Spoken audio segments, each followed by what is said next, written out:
Hallo, Moje, Jode Dach, herzlich willkommen auf meinem kleinen, bescheidenen Kanal. Ich bin der Leo, schön, dass ihr eingeschaltet habt. So, liebe Freunde, das hier ist quasi so ein kleines Video zwischendurch während der Länderspielpause. Ich bin zu diesem Zeitpunkt in Serbien und ich dachte mir, um euch weiter mit Content zu versorge ich euch mit einem Thema so quasi am Rande, außerhalb des Spielfelds. Und es ist ein Thema, das nicht nur mir am Herzen liegt, sondern auch zwei Freunden von mir aus meinem FC-Umfeld, der liebe Julius und sowieso der liebe Jürgen. Sie gehören zu den Leuten, die des Öfteren gesagt haben, boah, wenn du mal zu einer Mitgliederversammlung bist, versuch da irgendwie einzuleiten, dass darüber gesprochen wird oder dass vielleicht dieses Thema ja quasi zu einer Abstimmung führt. Es geht darum, dass wir hoffentlich irgendwann einmal diesen braunen Geißbock hier zurückbringen als festes Wappen des 1. FC Köln. Und warum das so ist, möchte ich euch heute mit verschiedenen Argumenten darlegen. Ein Thema, das mir sehr am Herzen liegt, wie gesagt, und starten wir doch mal direkt rein. Warum ich mich dafür einsetze, dass dieser Geißbock wieder fest zu unserem Wappen wird. Grund Nummer 1. Er ist beliebt und Jubiläumsartikel wie auch Vintage-Artikel verkaufen sich gut. Ja, wie ihr unschwer erkennen könnt, das hier ist zum 75-jährigen Jubiläum erschienen, was ich hier anhabe. Die Cappy, wie auch dieses schöne Polo-Shirt. Aber nicht nur das. Absoluter Verkaufsschlager habe ich direkt hier vor mir liegen. Na, ihr seht hier die Verpackung. Die habe ich nämlich behalten. Seht euch nur dieses wunderschöne Trikot an. Es war verdammt beliebt und es war ein absoluter Verkaufsschlager. Wirklich, dieses Trikot war ein absoluter Verkaufsschlager. Die Leute haben da wirklich die Fanshops und auch den Online-Shop gestürmt. Und das ist nochmal so ein Zeichen für die Beliebtheit. Es gab Trainingsjacken, es gab dieses Polo-Shirt, es gab diese Cap, es gab dann auch noch, so ungefähr um den Herbst letzten Jahres gab es dann auch noch 2 T-Shirts. Und das zeigt ja eigentlich im Prinzip, die Fans wollen diesen Bock. Sie lieben diesen Bock. Und nicht zu vergessen, während unseres Abstiegskampfs letzte Saison, der uns dann leider misslungen ist, sind zum Beispiel auch, das seht ihr hier, ich hoffe, das kann man mit dem Mikrofon noch hören. Ihr kennt noch dieses Fähnchen, dieses FCFJs Fähnchen. Warum hat sich die Szene, die das hier hat produzieren lassen und in Verbindung mit dem Verein in den Umlauf gebracht hatte, warum hat die aktive Fanszene sich denn für dieses Wappen entschieden? Ganz einfach, weil allgemein in unserer Fanszene dieses Wappen nicht nur beliebt ist, sondern auch als das beste Wappen wahrgenommen wird. Das ist eigentlich schon ein Zeichen. Die hätten auch sagen können, nö, wir nehmen jetzt einfach das aktuelle Wappen und machen da FC-FJs drauf, aber nein. Es ist immer genau dieses Wappen hier. Es ist immer dieses Wappen hier. Und deswegen auch die Beliebtheit spricht absolut dafür, dass das hier das ultimative Wappen des 1. FC Köln ist. Und deswegen, das wäre der erste Grund. Grund Nummer 2. Das Wappen hat ein logisches Design. Ja, logisches Design. Was meine ich damit? Natürlich zuallererst einmal, ich mache euch jetzt mal eine etwas größere Aufnahme von dem Wappen. Ne? Zuallererst einmal unser Hennes. Da kommt jetzt noch ein anderes Bild daneben. Unser allseits beliebter Hennes hat nun mal als Fell die Farbe braun. Hennes hat ein braunes Fell. Und aufgrund dessen macht das schon von da aus Sinn. Wir haben nie einen Geißbock gehabt, der irgendwie weißes Fell hatte. Zumindest kann ich dazu keine Quellen aktuell finden. Aber Hennes hat ein braunes Fell. Und deswegen macht es Sinn, dass der Geißbock braun ist. Dann kommt es aber noch hinzu, der Dom, den wir hier in diesem Wappen sehen, ist weiß. Und warum ist das richtig? Auch wenn die meisten sagen würden, ja, Dings da, nein, der ist schwarz. Der ist schwarz, das ist doch richtig, dass der Dom im Wappen schwarz ist. Genau das ist das Richtige. Da irrt ihr euch ein bisschen. Habe ich schon mal in einem anderen Video gesagt, aber wartet einen Moment. Ich bin gleich wieder da. Ihr habt es sicherlich hin und wieder mal im Hintergrund gesehen. Das hier ist ein Modell, ein 3D-Modell vom Kölner Dom. Ich habe jetzt vergessen, welche Firma das produziert hat. Blende ich vielleicht nochmal hier ein, wenn ich das nachgesehen habe in meinen Käufen bei Amazon. Aber ja, das ist der Kölner Dom. Und was ist hiermit? Was ist hiermit? Was sagt ihr dazu?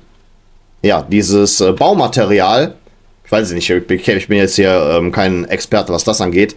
Das Baumaterial, ist es nicht weiß? Das ist die ursprüngliche Farbe, liebe Freunde vom Kölner Dom. Der Kölner Dom, na, der ist eigentlich weiß. Dieses Baumaterial ist über die Jahre aufgrund des Alters und aufgrund von Luftverschmutzung und dergleichen natürlich dunkler geworden. Und so wirkt es von der Silhouette her aus der Ferne schwarz. Es ist aber nicht schwarz. Deswegen, das macht schon Sinn. Ne? Und von daher ist es ist einfach das logischste Design. Es ist das logischste Design. So, kommen wir zum nächsten Grund. Es ergänzt unser erstes Wappen und verneigt sich davor. Schauen wir uns doch mal direkt mal das erste Wappen vom 1. FC Köln an. Ich nenne es immer das Rundlogo. Ja, liebe Freunde, das ist das Rundlogo und wenn wir uns das genauer ansehen, es ist ja bereits in diesem Wappen mit dem braunen Geißbock integriert. Das heißt, es verbindet zwei Elemente. Es verbindet den beliebtesten Geißbock, aber auch unser allererstes Wappen.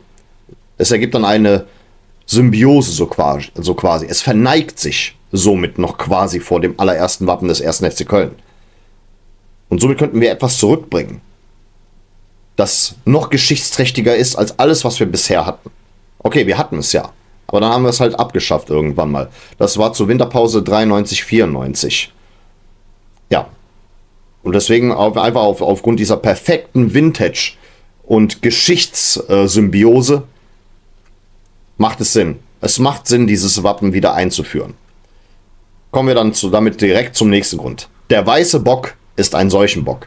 Ja, liebe Freunde, ich sag's nicht gern. Ich mag diesen weißen Bock trotzdem. Ich habe so viele Artikel, unzählige Artikel. Natürlich, über die Jahre hat man mehr Artikel mit dem weißen Geißbock als mit dem braunen. Das ändert nichts daran, dass der sportliche Niedergang des 1. FC Köln ja eigentlich im Prinzip mit diesem Geißbock eingeleitet wurde. Alle Abstiege haben wir leider Gottes unter dem weißen Geißbock erlebt. Ich weiß, das ist natürlich jetzt, da kommen wir jetzt zu esoterischen Kram und zu Aberglauben. Nennt es wie ihr wollt. Dann ist es halt Aberglaube. Dann möge das gerne Aberglaube sein. Aber ich glaube, dass, nennen wir es mal Karma, das könnte für gutes Karma sorgen. Vielleicht so in Zukunft. Weil, als wir diesen braunen Geißbock noch hatten, haben wir wenigstens 2 Vizemeisterschaften geschafft. Das ist ja auch immerhin zu der Zeit UEFA Cup gewesen, heutige Europa League. Und wir waren sogar unter dem braunen Geißbock, und genau diesen braunen Geißbock hat noch ein paar andere, aber das ist der ultimative, weil er einfach so beliebt ist, auch von den Verkaufszahlen her. Ich habe da jetzt keine Statistiken, aber darunter haben wir unser letztes DFB-Pokalfinale gespielt. Deswegen, der sportliche Niedergang, die ganz, ganz vielen Abstiege, die finanziellen Schwierigkeiten, das begann alles mit endgültig oder wurde in Stein gemeißelt mit dem weißen Bock. Nicht, dass verstehe mich nicht falsch, ich kaufe auch weiterhin Artikel mit dem weißen Bock. Mag ihn auch. Aber vielleicht könnte das was Neues einleiten. So. Und dann kommen wir zum vorletzten Grund. Fans müssen nicht mehr unter Druck ihr Geld verprassen. Das Ding ist einfach, durch die Limitierungen dieser coolen Artikel bist du ja gezwungen, das so schnell wie möglich zu kaufen. Egal, ob du jetzt eigentlich sparen wolltest, ob du ein bisschen noch was auf die Seite legen wolltest und schon längst das aktuelle FC-Trikot gekauft hast. Du fühlst dich als, wie die meisten FC-Fans, die ein bisschen verrückt sind, da schließe ich mich nicht aus, du setzt dich selber unter Druck, weil das Ganze limitiert ist. Du willst es so schnell wie möglich kaufen.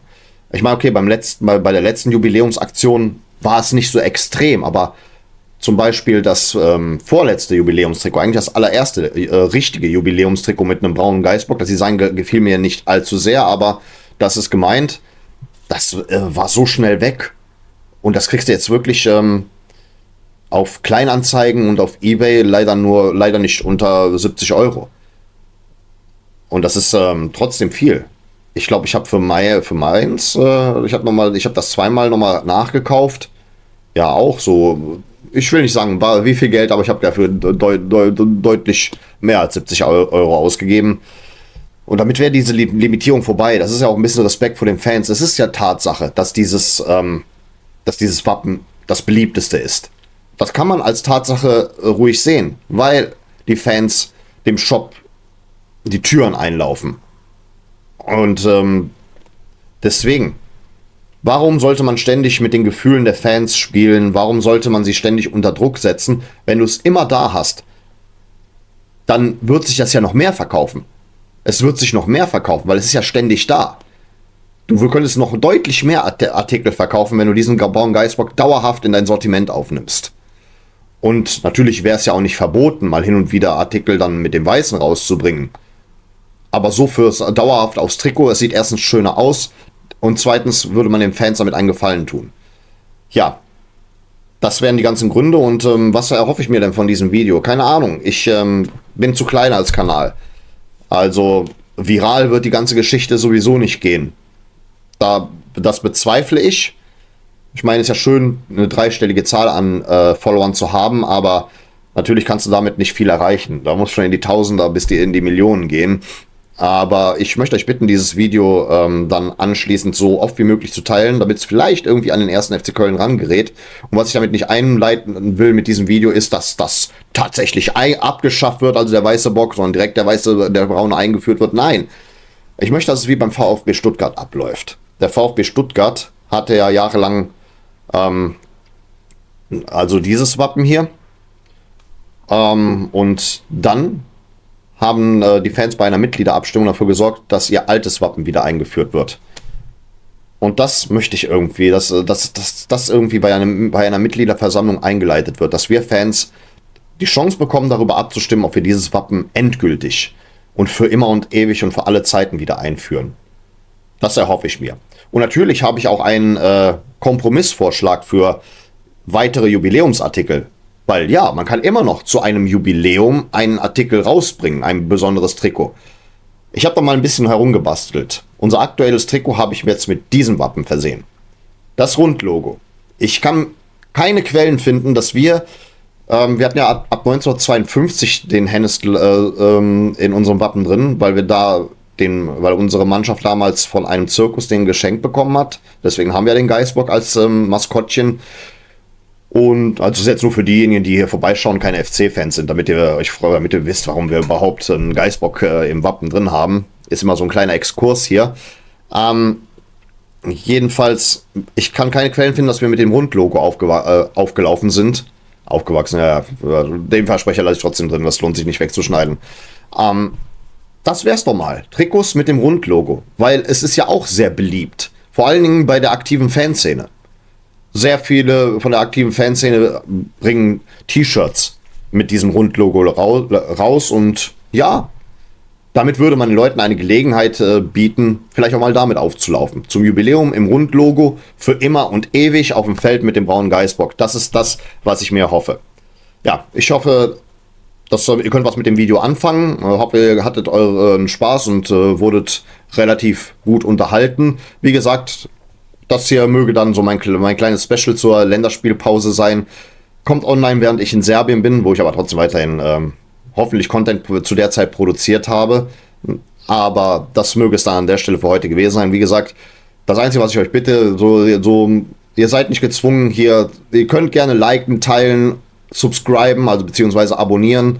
Aber mir ist bei diesem Video nur noch eins wichtig, teilt es. Teilt es bis in die Unendlichkeit für jeden FC-Fan, der das hier gesehen hat und dem, was an dem Thema liegt. Und da würde ich mal sagen, ich bedanke mich für eure Aufmerksamkeit. Vielen Dank fürs Zusehen. Und dann, ja, würde ich sagen, auf Wiedersehen. Denn wir wollen uns doch wiedersehen.